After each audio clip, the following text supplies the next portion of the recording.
dear students, I am Vardhan and today I am going to deal with the poem The Road Not Taken for class 9 students. It is from Unit 1, part of your syllabus. First of all, I would like to inform you that I have broken this poem into two parts. In the first part, I will try to deal with the first two stanzas, and in the remaining part, I will try to deal with the remaining two stanzas of the poem. The Road Not Taken is one of the most famous poems written by Robert Frost. Robert Frost was a great American poet, and his style of writing poetry was deceptively simple as well as deeply meaningful. Look at the title first, The Road Not Taken. This implies that there was a road that you can say was not taken, and there was the road not taken. Does this imply that the poem is less about the road not taken?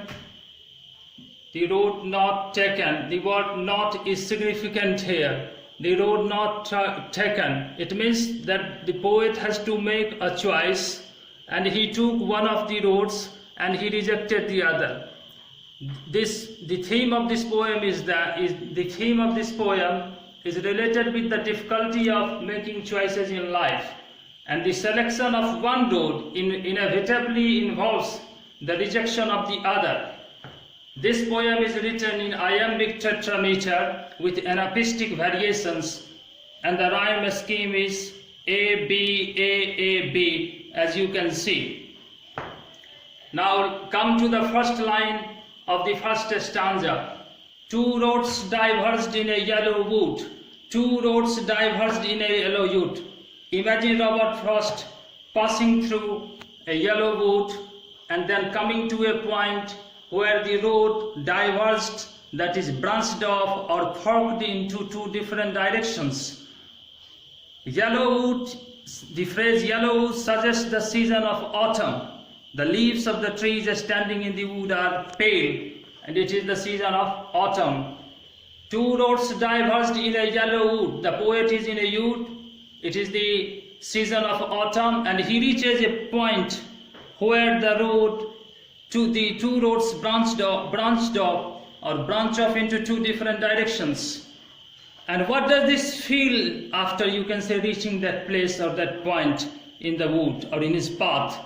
And sorry, I could not travel both. This reveals the desire of the poet to, you can say, walk on both the roads, and be one traveler. That is, he wanted to be, you can say, the same traveler walking on two different roads at the same time. We know that practically this is, you can say, quite impossible. No man or no person can walk into two different directions at the same time.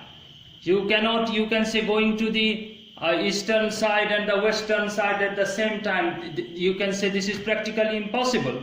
And sorry, I could not travel both. And the poet feels sorry for that, or because of that. That is because of inability to travel on both the roads at the same time. Long I stood. Come, here the word long is significant. Long I stood. This reveals the dilemma that the poet was in, the difficulty he faced in making the decision or making the choice. This poem is in fact all about, you can say, the fact of making choices in life and the choice and the consequences those choices have upon for us, or the impact they exercise upon our lives. Long I stood, as I told you, reveals that the poet stood there thinking about which road he should take for a long period of time. He was obviously finding it very difficult to decide which of the two roads he should take. But can he remain standing there forever? No, he cannot. Sooner or later, he will have to, you can say, choose one of the two roads. And now he surveys one of the two roads, you can say, lying before him, and looked down one as far as I could. That is, as far as his, you can say, vision could permit him to see. He looked down, you can say, one particular path which bent to where it bent in the undergrowth. Undergrowth means a mass of, you can say, plants, bushes, which thickly grow together under trees in a forest or wood, to where it bent in the undergrowth. That road bent in the undergrowth, and he surveys that road, standing from that very point, from that very place.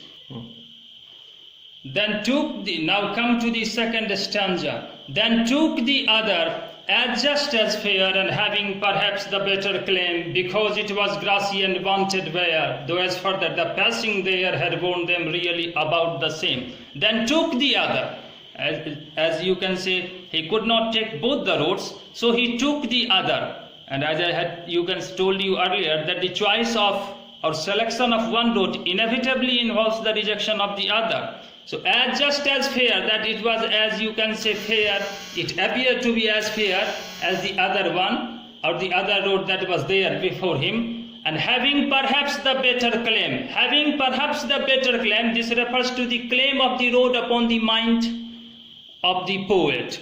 That this, you can say, road presented itself as a better option for the poet. At that point of time, the poet considered or thought that this road is, you can say, relatively better to take. Having perhaps the better claim in the sense, better claim upon the judgment of the poet. Having perhaps the better claim. Why? And what was the reason? Why did it, you can say, have a better claim upon the judgment of the poet? Because it was grassy and wanted bare. You can say it was covered with grass, full of grass. That road was full of grass and wanted wear. This is a, you can say, a roundabout way of, you can say, expression. Wanted wear, that the road was not worn, that not many people had walked over that road and made it or rendered it worn. So wanted wear, because it was grassy and wanted wear. This was the reason why this, you can say, road had relatively, you can say, a greater hold upon the mind and judgment of the poet, because it was grassy and wanted wear, though as further the passing there had worn them really about the same. There is a bit of contradiction here, but though as further the passing there, despite the, you can say, the obvious difference that the poet discovered in the, you can say, road which he decided to take, and comparatively he chose, you can say, one on the ground of it's being more grassy, or you can say it was not so worn, or not many people had walked over that. But at the same time he also adds that the other road, you can say, was also really, though as further the passing there had worn them really about the same, that there was no material difference, at least in the external appearance of the, you can say, two roads which were lying before his eyes. They looked to be, you can say, as worn, that this one looked to be as worn as the other one. So it did not, you can say, but here you see that the poet, you can say, in a sense, makes a distinction between the appearance of the two roads, or as the two roads appear to him or look to him, and at the same time he also, you can say, detects the, you can say, certain kind of similarity, at least in the external appearance of the two roads which were lying before him. I will deal with the remaining two stanzas in the next, you can say, part.